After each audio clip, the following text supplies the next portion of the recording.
Thank you, ladies and gentlemen, for attending this conference with me.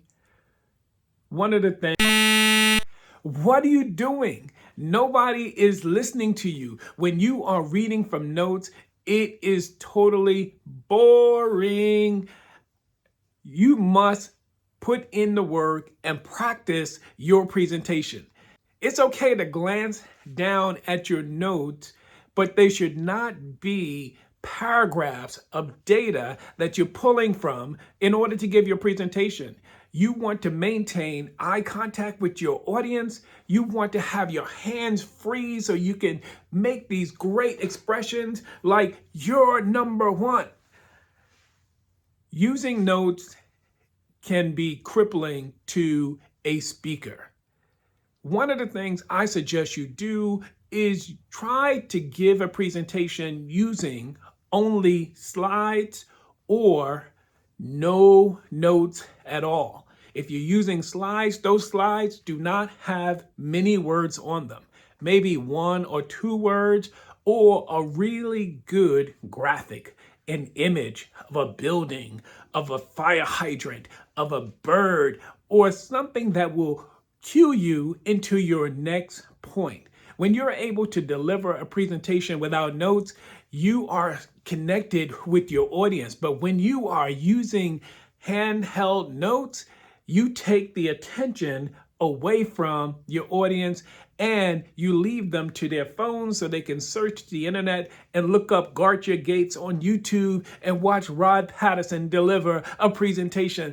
By the way, I am Rod Patterson, author of Guard Your Gates, Simple Steps to High Productivity. And on this platform, we talk about leadership, faith, and culture.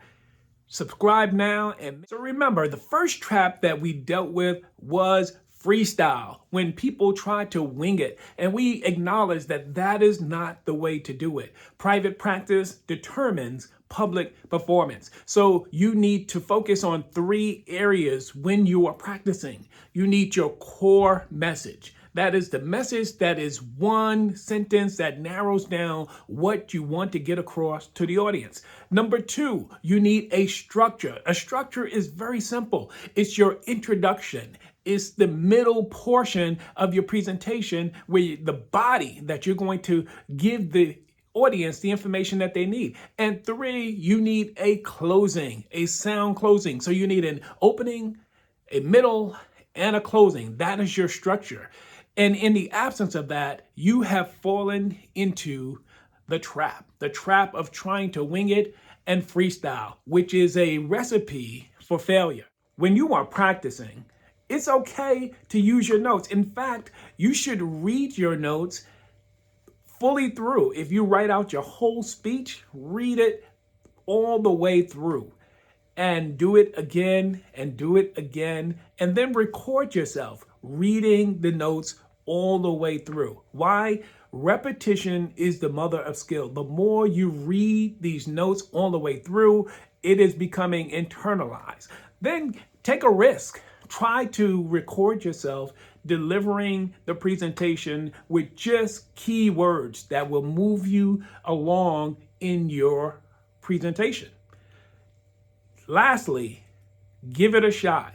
Deliver the presentation without any notes, without any slides, and see how it goes. Obviously, you're not going to do as well as if you practice this at least 100 times.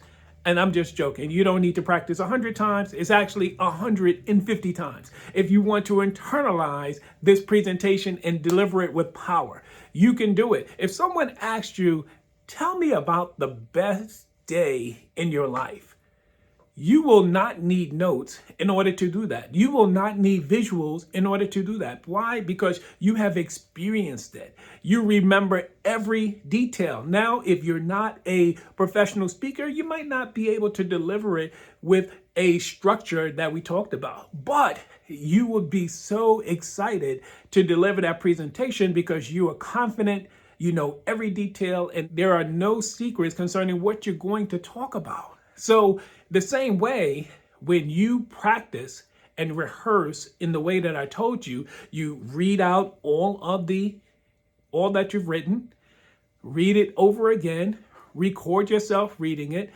trying to deliver it with just images and maybe keywords, and then try it again without any notes or any keywords, and then finally rehearse it with just keywords and images, and you will find that you will deliver an incredible presentation. You would have avoided the second trap, the trap of the script zombie. Are you the type of speaker that looks out into the audience as if you're looking into deep space? I've seen presenters who get stage fright, and this is very common. If that's you, make sure you check out our next video. It is about ghosting your audience. If you want to fix that problem, I'm here for you. My name is Patterson, the author of Guard Your Gate, Simple Steps to High Productivity. And on this platform, we talk about leadership, faith, and culture. We are Rod's guards. We do not struggle to perform. We perform in the struggle.